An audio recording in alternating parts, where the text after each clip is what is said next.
What's a Texan? And who the hell is Rick Ward?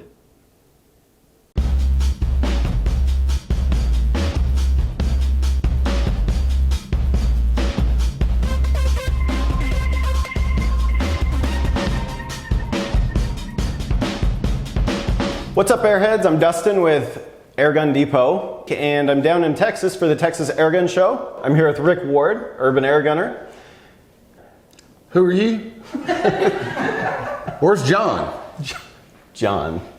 Well, let's just go with it. Go ahead. Perfect. Like I said, I'm brand new with Airgun Depot. I don't know a lot about air guns. I don't know a lot about the industry. I'm brand new, so I'm counting on you to get me up to speed. Well, Airforce Airguns has been one of the leaders in the airgun industry for many years now, and they ventured into the big bore airgun scene due to the overwhelming demand of their audience was wanting something more in a bigger caliber. Up until this point, we had the 25 caliber, which is as big as you could get. Okay. So they entered into the world of big bore air guns, and they hit a home run. I was one of 10 guys that got to test the very first guns that came out. Wow. Well, naturally, when you're pushing that much air and that much power, they have a tendency to be really loud with really long barrels in order to get that amount of power. So naturally, it's just a given that people go, hey, we want one a little bit quieter. Because Air Force is known to have one of the quietest air rifles on the market in their Condor SS and their Talon SS series.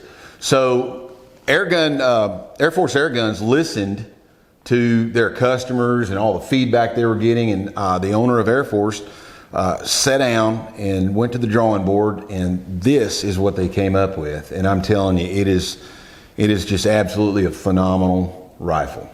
Now our big Texan, the 45, the one that first came out, it's about 500 foot-pounds of energy, up to about 500 foot-pounds of energy, and up to about 1,000 feet per second. What makes this one absolutely phenomenal is they have integrated a suppression system on here. There's baffles in there. They've taken a shorter barrel. You don't really sacrifice a whole lot, maybe 100 foot-pounds of energy, so you're getting 400 foot-pounds of energy out of this. But instead of me telling you about this, we're at the Texas Airgun Show, baby. Let's go out and shoot it right now. Let's do it. You are going to be blown away at how quiet this gun is. Awesome, man. Let's get it, man. All right. Welcome to the Texas Airgun Show. Rick Warren, Urban Airgunner's here with me. Hey, what are you doing? We're here at the show. We're ready to shoot, man. What are you doing with that on your head? You're yelling, man. Take that off your head. All right. We were talking about the Texan SS. Gotcha. Super silent. No yelling. No yelling required. All right. Yeah. So what we're going to do is we're going to shoot those targets down there with a 350 grain projectile, and that's what the projectile looks like right there. All right. Okay, so here's what you want to do. So walk me through this. You want to go ahead and put your projectile into the tray. Got it. Okay. You want to seat the bullet, we call it, by pushing it forward. All the way forward. Yeah. All right. And then just bring your lever back. Grab it like you mean it. So this has already been charged with air? It's charged with air to 3,000 PSI. Okay. And get you a comfortable shooting position. Am I good to go? You're good to go. Look at that. All right. What do you think about that? That's amazing. Is that not awesome? Couldn't even hear it. You couldn't. You couldn't. Maybe a little bit. Okay, so to reload. Safety's off. Safety's off. Look at there. All right. Nice. That is amazing.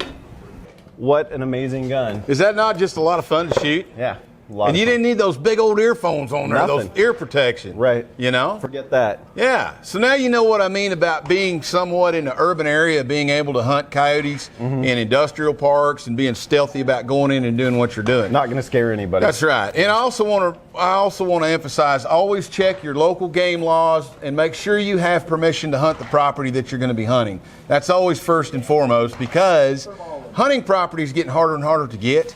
And so a lot of times if you'll just go and ask and say, hey, can I go out and shoot my air gun? 99% of the time they don't mind. Perfect. So all right. Always be cautious of that. Rick, hey, thanks, man. I appreciate it. It was a pleasure. Yeah. It was a pleasure. Gun. Yeah, well, thank you very much. You know, I'm really proud of the products that Air Force puts out, and I'm proud that they're a sponsor of mine, as well as Airgun Depot. But I always like to tell people, remember, don't just hunt it, air gun it. Thanks to Rick and Air Force. Airheads, I look forward to seeing you next week on Under Pressure. Plug your fill port onto here. Yeah, it's a little ball fitting. Dude, what are you doing? What are you doing? I didn't even start laughing. You can't handle that word? No, but you a you did it grown-up? on purpose. No.